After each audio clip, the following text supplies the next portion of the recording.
Imagine waking up every day and not knowing why it's worth getting out of bed. That feeling of emptiness, that nagging question, is this all there is? Many of us have felt it. It's the starting point for one of the most powerful stories in modern psychology, the story of Viktor Frankl. Frankl was an Austrian psychiatrist who lost everything in the Nazi concentration camps. His family, his home, his career, even the manuscript that held his life's work. In the midst of that unimaginable hell, he discovered something that no one could ever take from him: the freedom to choose how to respond to his suffering. From this brutal experience, Logotherapy was born, a school of thought with a revolutionary idea at its core. Life has meaning, even in the worst circumstances, and our drive to find that meaning is what keeps us alive. So, what is the force that truly moves us? Frankl challenged the giants of his time. For Freud, it was the pursuit of pleasure.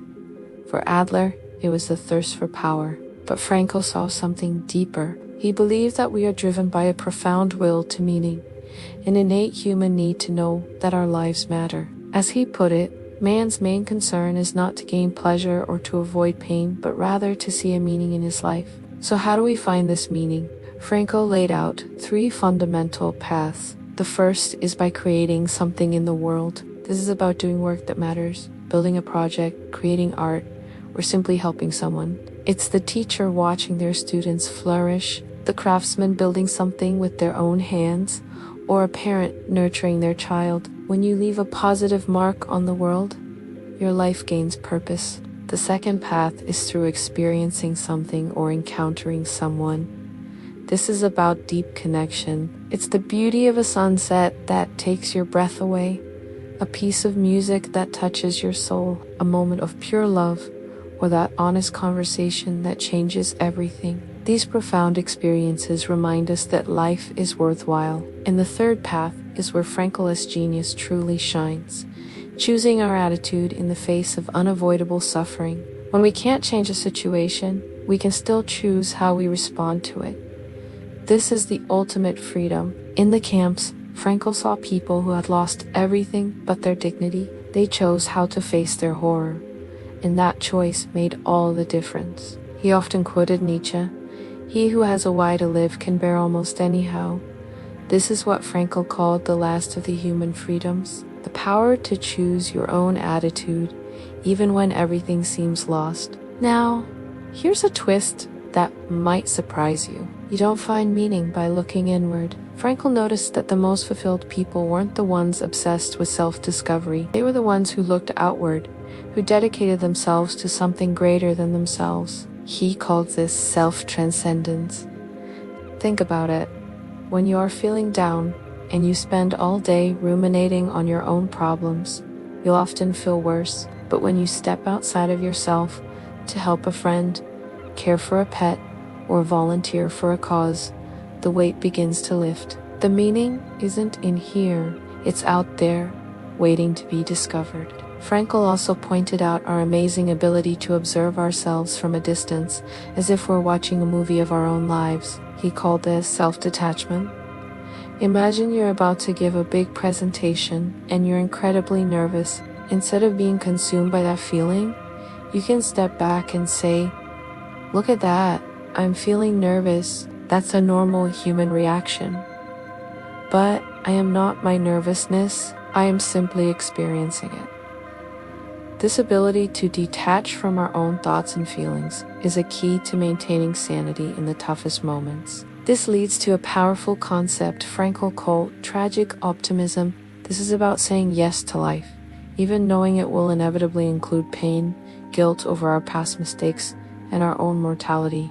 Tragic optimism isn't about pretending everything is wonderful. It's about acknowledging that life is hard, and yet it is still worth living. It's the ability to get back up, not because the pain is gone, but because you've found a reason to keep going.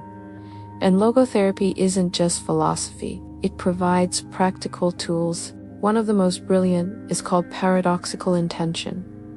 The idea is simple. You deliberately try to do the very thing you're afraid of. Let's say you're terrified of sweating in public. The more you try not to sweat, the more you sweat. So The paradoxical instruction would be to try to sweat as much as you possibly can. Think, let's see if I can soak this shirt. What happens? What happens? The fear loses its power. Humor disarms the anxiety, and ironically, you end up sweating less. You break the vicious cycle of anxious anticipation. Another tool is Dereflection, which is essentially about stopping yourself from trying too hard. Some problems get worse the more we focus on them. Insomnia is a classic example. The more you try to force yourself to sleep, the more awake you feel. The solution is stop trying.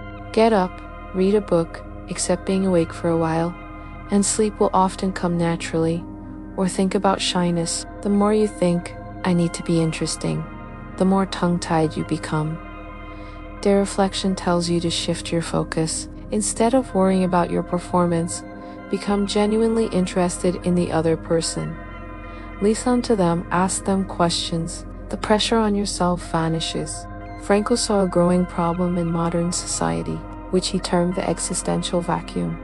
This isn't a traditional mental illness, but a deep feeling of boredom and emptiness, a sense that life has no purpose. It's that constant question, is this all there is? People often try to fill this void with excessive work, consumerism, or other distractions, but the emptiness remains. Frankl called this a noogenic neurosis, a sickness of the spirit. The cure isn't just about analyzing your past or adjusting your brain chemistry. The cure is about reconnecting with a sense of meaning. And this brings us to Frankl's ultimate insight. He flipped a fundamental question on its head. He said we shouldn't be asking what we expect from life. Instead, life is asking what it expects from us. Every day, every situation, every challenge is a question posed to you, and you are the only one who can answer it. Transforming your shadow into your soul's mission is about taking life's inevitable suffering and asking, what is this asking of me? How can I respond to this in a way that creates meaning? Maybe it's caring for someone you love. Maybe it's creating something that serves others. Or maybe it's simply choosing to maintain your dignity when everything is falling apart. Meaning isn't something you invent. It's something you discover and then bring to life through your actions. In that daily choice to say yes to life, in spite of everything, lies our greatest freedom and our deepest fulfillment. Thank you so much for watching. If this resonated with you, please consider liking this video and subscribing to the channel for more content that explores the deeper questions of life. We'll see you in the next one.